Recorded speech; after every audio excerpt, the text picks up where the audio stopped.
Hello, everybody. It's George from Ireland. Well, so much for the much vaunted peace talks between Ukraine and the Russian Federation hosted in Turkey. Turkey, of course, a neutral country. And so Russia's position hasn't shifted since the first day of the war. They're demanding effectively the capitulation of Ukraine. Now, even they're not so shameless as to say, give us all your territory right now. But the five illegally occupied regions, including Crimea, they say they want de jure recognition of this as Russian sovereign soil, and so on. So this is bad faith negotiation. They're just, reiterating their talking points. They're not willing to make any concessions whatsoever. The aggressor, the one who's illegally occupying Ukraine. So while they're talking out both sides of their mouth, saying, yeah, they recognize that Ukraine is a sovereign country, but at the same time, they're saying, but it's not entitled to formulate its own foreign policy or domestic policy, is not entitled to have a military worth the name. So Ukraine is offered immediate ceasefire without any strings attached for 30 days. Ideally, it be extended, and so on. Goodness. And we know that Russia's so-called ceasefires are nothing of the sort. So we see the terrible chicanery from Putin's Nazi regime. And I use that word advisedly, Nazi. So it goes on. So that this is what the Kremlin is demanding, that that Ukraine terminate any mobilization, start demobilizing its armed forces, to not accept any foreign military aid, not accept any intelligence sharing from friendly governments, and so on. That all foreign military personnel, presumably that means the International Legion for the Territorial Defense of Ukraine, must leave Ukraine forthwith, and so on. But Ukraine needs armed forces. Most countries do, and Ukraine needs them more than anybody else because they've got a hyper-aggressive nation on their doorstep. Remember, they suffered genocide not even 100 years ago at the hands of the Soviet Union, and obviously Russia never tires of reminding us that it's the main successor state.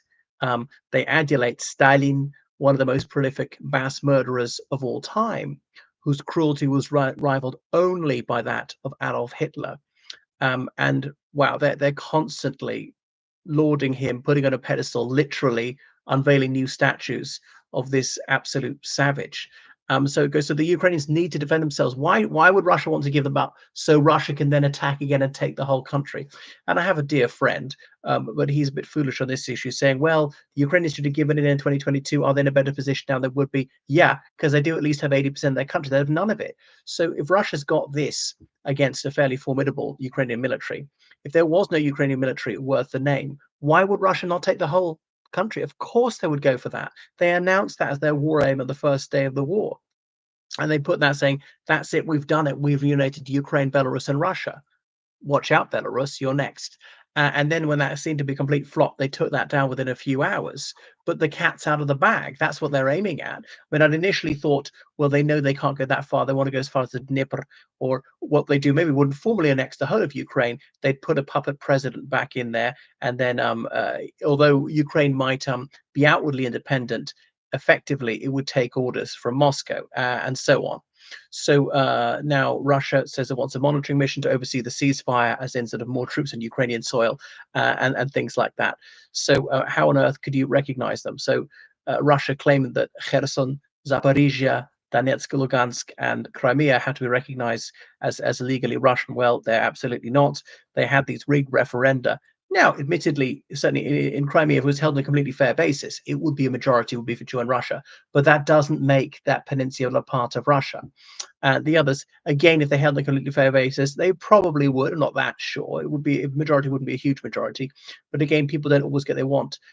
Funnily enough, Russia criminalizes anyone suggesting even peacefully, even democratically achieving independence for any of the nations trapped inside Russia, the prison of nations, as they call it, and so on. So Russia said, well, let's exchange all prisoners of war. Now, there has been some progress on that one. All the people illegally taken, over 20,000 Ukrainian children kidnapped by Russia, some adults too, and so on. And then Russia says that Ukraine must never ever have any military alliances. Well, they need them more than anybody else.